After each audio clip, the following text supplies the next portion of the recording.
जी dear students, कैसे हैं आप? आई होप आप सब ठीक हैं। आज की वीडियो में बात करेंगे चैप्टर नंबर 7 इलेक्ट्रोकेमिस्ट्री की, और क्लास 9 केमिस्ट्री में हम बात करें। आज का टॉपिक होगा हमारा electrochemical cells. Electrochemical cells basically आप कह लो कि बहुत से हैं, मतलब इलेक्ट्रोकेमिकल इंडस्ट्री 7.6 ये टॉपिक है। इसके अंडर जो है वो टॉपिक आते हैं। एक तो ये आता है कि आपने सोडियम मेटल को जो है वो मैन्युफैक्चर करना है, यानी प्रिपेयर करना है, बनाना है। किससे बनाना है? फ्यूज एनिसिल से, यानी कि पिघला कर। फ्यूज एनिसिल का मतलब है कि पिघला हुआ नमक, तो इसे हम पिघला हुआ नमक कहेंगे। इसके अलावा स्टूडेंट्स हमने जो स्टडी करनी है, स्टूडेंट्स एक ये टॉपिक करेंगे, that is manufacturing of energy from brine. Students याद रखो कि ये जो बेसिकली डाउन सेल है, ये हमने डाउन सेल का इस्तेमाल करना है। ये एक इलेक्ट्रोलिटिक सेल है, तो हमने बेसिकली अभी 2 इलेक्ट्रोलिटिक सेल्स के ऊपर हमने वीडियोस बनानी है। एक डाउन सेल पे वीडियो बनाएंगे, डेफिनेटली बिजली इस्तेमाल करके नमक को पिघलाएगा। नमक को पिघलाने के बाद फिर उसमें से आपको पता है कि नमक में सोडियम और क्लोरीन होते हैं, ठीक है। नमक में सोडियम और क्लोरीन होते हैं, तो सोडियम को अलग कर देगा, क्लोरीन को अलग कर लेगा, डिकम्पोजिशन रिएक्शन करेगा। और फिर इस तरह ही हम नेल्सन सेल के ऊपर बात करेंगे। नेल्सन सेल बेसिकली एक ऐसा सेल है जिसके अंदर हम ना सिर्फ के नमक डालेंगे बल्कि पानी भी डालेंगे, लेकिन इसमें जो हासिल होगा वो होगा caustic soda, that is sodium hydro oxide. तो सोडियम हाइड्रोक्साइड के लिए हम ये सारा काम करेंगे। ये काम कैसे करते हैं, कौन कौन से रिएक्शंस होते हैं, इनके ऊपर बात करेंगे। बड़ा नेचुरल सा ये प्रोसेस है। उसके बाद फिर टॉपिक ख़त्म हो जाएगा, 7.7 आ जाएगा। यानी हमने बेसिकली 7.6 टॉपिक के अंदर इलेक्ट्रोकेमिकल इंडस्ट्रीज़ के अंदर 2 सेल्स के ऊपर बात करनी है, डाउन सेल के ऊपर और नेल्सन सेल के ऊपर। ओके स्टूडेंट्स, अगर हम बात करें कि हमने आखिर क्या पढ़ना है, तो हम आपसे बात करेंगे कि इंडस्ट्रियल स्केल के ऊपर हमने मोल्टन सोडियम मेटल को जो है वो हासिल करना है इलेक्ट्रोलिसिस करके सोडियम क्लोराइड की डाउन सेल के अंदर। यानी डाउन सेल का इस्तेमाल करेंगे, उसमें उसको पिघलाएंगे। डाउन सेल के अंदर सोडियम क्लोराइड को पिघलाएंगे, और सोडियम क्लोराइड को पिघलाकर बिजली लगाकर, मतलब बिजली से हम उसको पिघलाएंगे, और फिर पिघलाकर हमने जो है उसको बेसिकली से हासिल करना है सोडियम मेटल। राइट, क्या हासिल करना है? सोडियम मेटल हासिल करेंगे। So this electrolytic cell is a circular furnace. यानी ये बेसिकली एक आपको नज़र आ रहा है, एक सर्कुलर सा फर्नेस है। मतलब जैसे आपने कभी देखी होगी भट्टी जो है, तो स्टूडेंट्स ये सर्कुलर फर्नेस होता है। सो आप कह सकते हैं, आप कह लें कि इसके सेंटर में जो है एक लार्ज ब्लॉक ग्रेफाइट का पड़ा होता है। आपको अगर ये हम सेल दिखाएं दोबारा से, तो आप ये देखें, इसके अंदर ये सेंटर में जो आपको नज़र आ रहा है ना ब्लॉक, ये वाला, ये एक ग्रेफाइट का ब्लॉक है, ठीक है। आपसे कह सकते हैं कार्बन एनोड, क्योंकि आपको पता है कि कार्बन की शक्ल ही है ना, ग्रेफाइट, डायमंड, बाकी बॉल कार्बन की शक्ल है ना, तो आप इसको ग्रेफाइट भी कह सकते हैं। So this basically kind of a structure जो कि सर्कुलर सा है। आप समझ लें कि जिस तरह एक जो पहिया होता है ना, उसका टायर निकाल देते तो एक गोल सा एक रिम सा रह जाता है, तो ये कार्बन का बना हुआ है, यानी ग्रेफाइट का बना, उसको हमने सेंटर में लगाया हुआ है। और इसका बड़ा कमाल है, मैं आपको बताता हूँ। तो स्टूडेंट्स हमने क्या सीखा कि यहाँ पर जो है वो एक एनोड है, राइट, जो कि कार्बन का बना हुआ है, ग्रेफाइट का बना हुआ है, और कैथोड है उसके गिर्द। और याद रखिएगा वो आयरन का बना हुआ है। आप ये भी कह सकते हैं कि वो स्टील का बना हुआ है। स्टूडेंट्स ये देखें, यहाँ पर आपको ये नज़र आ रहा है, बेसिकली ये जो आपको नज़र आ रहा है ना, ये that is called the iron cathode. तो आप इसको स्टील भी कह सकते हैं। स्टील बेसिकली स्टूडेंट्स एलॉय होता है, याद रखिएगा। आयरन के अंदर हम दूसरे मेटल्स को मिक्स कर लेते हैं तो एक एलॉय बन जाता है, मिक्सचर ऑफ मेटल्स होता है। और एक और मैं आपको बड़ी इंपॉर्टेंट बात बताना चाहूँगा कि ये जो आपको ये वाली एक आपको जो नज़र आ रही है पार्टीशन, इसको हम पार्टीशन को कहेंगे कि ये गैस इकट्ठा करने के लिए है। और स्टील के जो है जो कैथोड है, उसके आगे ना एक, जिस तरह आपको कभी आपने चोट लगी हो तो आपको बैंड लगा हुआ हाथ में, एक रे बैंड, तो वो एक गॉज कहते हैं उसको, गॉज, क्या कहते हैं इसको? गॉज। तो वो गॉज की तरह का एक आगे आपको झल्ली सी लगाई जाएगी, क्योंकि वो क्या करेगी कि वो सोडियम मेटल को जो है ना वो मिक्सचर से ज़्यादा रखेगी, क्योंकि डेफिनेटली जब कैथोड की तरफ सोडियम आएगा तो वो वापस भी तो जा सकता है ना, तो लिहाजा उसको वापस जाने के लिए, रोकने के लिए हम एक पार्टीशन लगाएंगे कैथोड के साथ, एक गॉज लगाएंगे, ताकि फिर क्या होगा कि सोडियम जो है वो इकट्ठा तो हो जाएगा लेकिन वापस नहीं जा पाएगा। और देखें, ये सोडियम जब इकट्ठा होगा तो हम इसको एक सक्शन पंप लगाएंगे। यहाँ पे आपको नज़र आ रहा है, ये सक्शन पंप ऊपर की तरफ क्या कर रहा है, सोडियम को धकेल रहा है। और ये एक आपको एक सांचा सा नज़र आ रहा है, आप कह लें कि एक टनल सा है, जिसके अंदर क्या है कि सोडियम को इकट्ठा किया जा रहा है। अच्छा, मैं आपको एक और चीज़ बड़ी मज़े की बताता हूँ कि जो सोडियम अगर मेटल हासिल हो जाता है ना, तो सोडियम मेटल को हमेशा मिट्टी के तेल में रखते हैं, ठीक है। कैरोसिन ऑयल कहते हैं इसको, कैरोसिन ऑयल। तो केरोसिन ऑयल मिट्टी के तेल को कहते हैं। तो केरोसिन ऑयल में रखते हैं, पता है क्यों? क्योंकि सोडियम जो है वो हवा के साथ भी रिएक्शन कर सकता है। सोडियम जो है वो हवा में मौजूद नमी के साथ भी रिएक्शन कर सकता है। सोडियम जो है वो पानी के साथ, अगर आप पानी में फेंक देते हैं ना सोडियम को, तो वो बड़ा तेज़ रिएक्शन करेगा उसके साथ। तो लिहाजा आप कह लो कि जो सोडियम है वो basically a kind of a metal जो पानी के साथ बड़ा रिएक्टिव है। तो पानी से बचाने के लिए उसको हम क्या करते हैं, उसको मिट्टी के तेल में डाल देते हैं, क्योंकि हवा का ताल्लुक फिर सोडियम से नहीं बन पाएगा, तो सोडियम प्रोटेक्टेड रहेगा। तो इस तरह फिर सोडियम मेटल हासिल होता है। जिस तरह आपको पता है कि आप लोहे का दरवाज़ा, आयरन भी तो एक मेटल है ना, तो अब आयरन का दरवाज़ा जब जो है आप लगाते हैं तो आयरन को भी हवा रिएक्ट कर जाती है। कैसे? मतलब उसको आयरन को जंग लग जाता है। तो ये बातें ख़त्म नहीं हो रही यहाँ पे, ये इंशाल्लाह अभी हम शुरू करेंगे, और ये तो आगे हमने अभी इसको पढ़ना है, अभी तो इब्तिदा कर रहे हैं, इंतहा तो अभी बाकी है।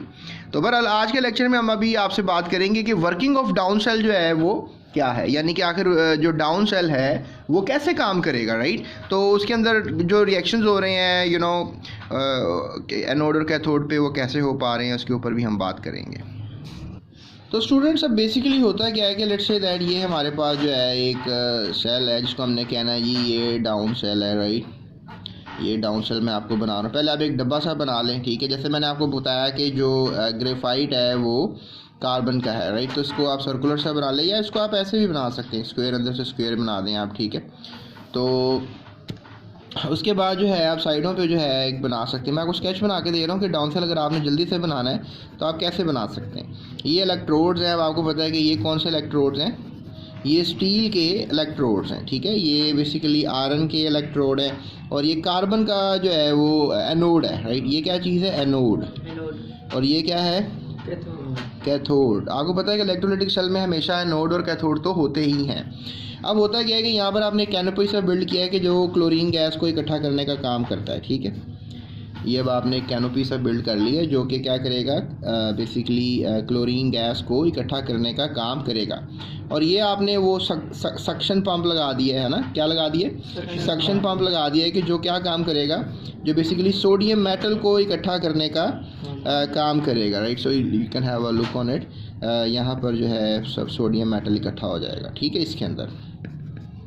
सो इसमें सोडियम मेटल जो है वो इकट्ठा होगा। स्टूडेंट्स याद रखो कि बेसिकली यहाँ पे एक गॉज लगा हुआ है जिसको मैं भी स्टील गॉज कह रहा था, राइट। ये क्या करेगा कि जब सोडियम, लेट्स से दैट के सोडियम और क्लोरीन है, अब आपको पता है सोडियम और क्लोरीन जब रिएक्शन हो जाएगा तो फिर क्या होगा कि जो सोडियम है वो बेसिकली किधर आएगा, वो इस तरफ आएगा टूवर्ड्स दी कैथोड, राइट। और जो क्लोरीन है वो किधर जाएगा, वो बेसिकली जाएगा एनोड की तरफ। तो अब यहाँ पर हमारे पास जो है क्लोरीन, आपको पता है कि एनोड की तरफ जाएगा, नेगेटिव पार्टिकल है ना, ये जाएगा किसकी तरफ, पॉजिटिव सी पार्टिकल की तरफ जाएगा। और ये पॉजिटिव पार्टिकल है तो आपको पता है कैथोड जो है वो नेगेटिवली चार्ज होता है तो इसके पास जाएगा। तो ये आपको पता होना चाहिए, राइट। ये अभी तक जो है ना, ये पैराग्राफ इसके अंदर सारी ये बातें लिखी हुई हैं। एक सवाल स्टूडेंट्स बड़ा इंपॉर्टेंट है जो आपने याद रखना है कि what is the function of steel gauze and down cell, ठीक है। तो ये जो फंक्शन ऑफ स्टील गॉज है ना, ये बड़ा इंपॉर्टेंट है। ये मैंने अभी यहाँ सवाल बनाया है, ये देखें, ये बड़ा इंपॉर्टेंट, बोर्ड में भी एक दफ़ा आया था ये कि स्टील गॉज का क्या फंक्शन होता है, स्टील गॉज, ठीक है। इसका फंक्शन क्या होता है स्टूडेंट्स। यहाँ पर आपको बेसिकली होता है कि क्लोराइड आयन जो है वो क्लोरीन गैस में कन्वर्ट हो जाता है, और ये एक इन्वर्टेड कोन शेप स्ट्रक्चर है, क्या कहेंगे इसको आप? तो स्टूडेंट्स ये आपको नज़र आ रहा है कि ये इन्वर्टेड कोन शेप स्ट्रक्चर है जो कि बेसिकली इस्तेमाल हो रहा है यहाँ पर। किस चीज़ के लिए इस्तेमाल हो रहा है ये जी, किस चीज़ के लिए? जी तो क्लोरीन गैस इकट्ठा करने के लिए जो है इसको हम इस्तेमाल कर रहे हैं। तो स्टूडेंट्स अब इसको हम जो है वो साइड ट्यूब कहेंगे, ठीक है। इसको क्या कहेंगे? Side tube. इसको हम साइड ट्यूब कहेंगे। और बेसिकली होता ये है कि जो सोडियम है ये रिड्यूस हो रहा है, सोडियम जो है वो क्या हो रहा है? रिड्यूस हो रहा है। अब आपको पता है कि रिडक्शन में क्या होता है कि इलेक्ट्रॉन गेन कर रहा है, और फिर ये सारा सोडियम यहाँ इकट्ठा होता जा रहा है, और फिर ये सक्शन पंप के थ्रू जो है एक साइड ट्यूब के अंदर सारा सोडियम जो है वो इकट्ठा होता चला जा रहा है, इस साइड पे भी, लेफ्ट साइड पे भी, राइट साइड पे भी। So things are going on. तो स्टूडेंट्स अब हम बेसिकली इस आखिर सेल में हुआ क्या, हम इसका जो है कुछ रिएक्शन करके देखते हैं, कुछ इलेक्ट्रोलिसिस किस्म का रिएक्शन। आपको जैसे पता है कि मोल्टन एनएसएल आयनाइजेस एज, तो स्टूडेंट्स मोल्टन सोडियम क्लोराइड जो है वो आयोनाइज हो रहा है। तो स्टूडेंट्स तो स्टूडेंट्स यहाँ पर हमारे पास क्या हो रहा है कि बेसिकली जो NaCl है, बेसिकली ये आपका बन रहा है सोडियम आयन और chloride ion, right. So used to call it as a chloride ion. अब आपको देखें, याद रखना है कि इसको गैस बनाना है तो वी नीड 2 क्लोरीन्स, राइट। हमें 2 क्लोरीन्स की ज़रूरत होगी, तो लिहाजा यहाँ पर हम 2 NaCl करेंगे ताकि जो है यहाँ पे 2 क्लोरीन्स आ जाएँ। तो स्टूडेंट्स ये हमारे पास, आपने बस इक्वेशन को याद रखना है, और ये एक रिवर्सिबल रिएक्शन, यानी ये लेफ़्ट से राइट भी जाएगा और राइट से लेफ़्ट भी आएगा। अब आपने देखना है कि जो कैथोड पे और एनोड पे क्या हो रहा है। लेट्स जस्ट क्लियरली से कि एनोड पे जो है वो क्या हो रहा है। सो एनोड पे आप याद रखिएगा कि जो है एनोड पे वो होती है ऑक्सीडेशन। क्या होती है एनोड पे? ऑक्सीडेशन होती है। अब ऑक्सीडेशन को क्या कहते हैं आपको पता होना चाहिए कि जो क्लोराइड आयन है ना, इसने बेसिकली क्या करना है कि इलेक्ट्रॉन को छोड़ देना है, right. It's gonna release electron. ये लें जी, अब क्लोराइड आयन है, ये इसके पास इलेक्ट्रॉन है और इसने अब ये देखें इलेक्ट्रॉन को छोड़ दिया। अब इसका ये न्यूट्रल हो गया। सो 2 क्लोराइड आयन से बेसिकली अगर आपको नजर आ रहे हैं तो 2 क्लोराइड आयन से, तो लिहाजा 2 क्लोराइड आयन को तो क्लोरीन गैस बन जाएगी, क्योंकि दोनों इलेक्ट्रॉन्स डेफिनेटली क्लोरीन जो है वो आपस में सिंगल कोवलेंट बॉन्ड बना लेंगे ना, तो क्लोरीन गैसेस को हम जो है वो इस शक्ल में लिखेंगे। सो ये हुई है ऑक्सीडेशन।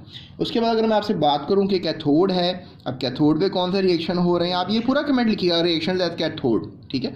तो अब इसमें हो क्या रहा है, अब आपको ये भी पता है कि हो क्या रहा है कि जो इलेक्ट्रॉन अब 2 निकले हैं यहाँ से, ये बेसिकली कह लें दोनों के दोनों इलेक्ट्रॉन्स कहाँ पहुँच जाएंगे।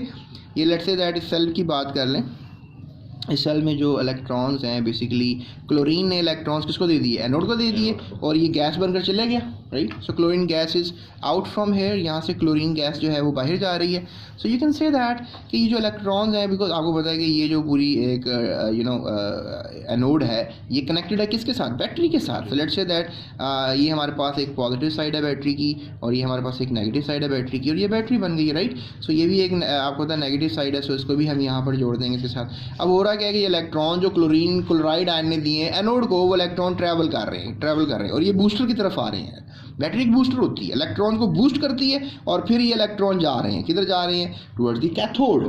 इलेक्ट्रॉन्स कहाँ जा रहे हैं? टुवर्ड्स दी कैथोड, और ये इलेक्ट्रॉन्स कैथोड की तरफ पहुंच गए हैं। अब ये इलेक्ट्रॉन जब कैथोड की तरफ पहुंच रहे हैं तो यहाँ पर डेफिनेटली बहुत से इलेक्ट्रॉन्स हैं, और यहाँ से ये जो सोडियम है ये इलेक्ट्रॉन्स को रिसीव कर सकता है, ये यहाँ से इलेक्ट्रॉन्स को ले सकता है। तो लिहाजा सोडियम जो है आयन वो इलेक्ट्रॉन्स को रिसीव करेगा। कितने इलेक्ट्रॉन्स हैं? 2 इलेक्ट्रॉन्स है, तो 2 सोडियम कर लेते हैं, क्योंकि एक सोडियम जो है वो सिर्फ 1 इलेक्ट्रॉन रिसीव करता है, तो 2 सोडियम जो होंगे वो 2 इलेक्ट्रॉन। आपको याद होगा कि यहाँ पर भी आपके पास 2 सोडियम जो है पैदा हो रहा है, 2 NaCl था, तो 2 Na और 2 Cl में लिखा नहीं यहाँ पे 2, तो यहाँ पर हमारे पास 2 जो है सोडियम आयन्स आकर क्या करेंगे? 2 इलेक्ट्रॉन रिसीव कर लेंगे, और फिर क्या होगा कि बेसिकली जो पॉजिटिव चार्ज बॉडी है वो न्यूट्रल बॉडी बन जाएगी, और 2 न्यूट्रल बॉडीज बनेंगी, और दैट इज ऑफ सोडियम यहाँ पर इकट्ठा होगा, और फिर सक्शन पंप के थ्रू साइड ट्यूब के अंदर आप इसको सोडियम को इकट्ठा करेंगे। आपने कोई पानी नहीं डाला, आपने बिजली लगा के सोडियम क्लोराइड को पिघलाया, मोल्ट किया, ठीक है। पिघलाने का मतलब है मोल्ट करना या मोल्टन फॉर्म में लेकर आना। सो स्टूडेंट्स इस तरीके से आप जो है हासिल करेंगे सोडियम मेटल। अब आपको बोर्ड में क्वेश्चन आएगा डाउन सेल से हासिल क्या किया आपने, तो आपको याद ही नहीं होगा, तो याद रखिएगा आपने सोडियम मेटल को हासिल किया। ओवरऑल रिएक्शन कर लेते हैं हम। तो स्टूडेंट्स ओवरऑल रिएक्शन में क्या करेंगे कि जो NaCl है वो बेसिकली ब्रेक डाउन हो रहा है किसमें? क्लोरीन गैस में और सोडियम मेटल में। आपने अब रिस्पेक्ट देनी है इस इक्वेशन को कि नमक को तोड़कर क्लोरीन गैस बनाई जा सकती है और सोडियम मेटल बनाया जा सकता है। अच्छा, मुझे एक सवाल का जवाब दें कि हमने सोडियम क्लोराइड को क्यों बिजली लगाई है, क्या वजह थी? सोडियम मेटल हासिल करने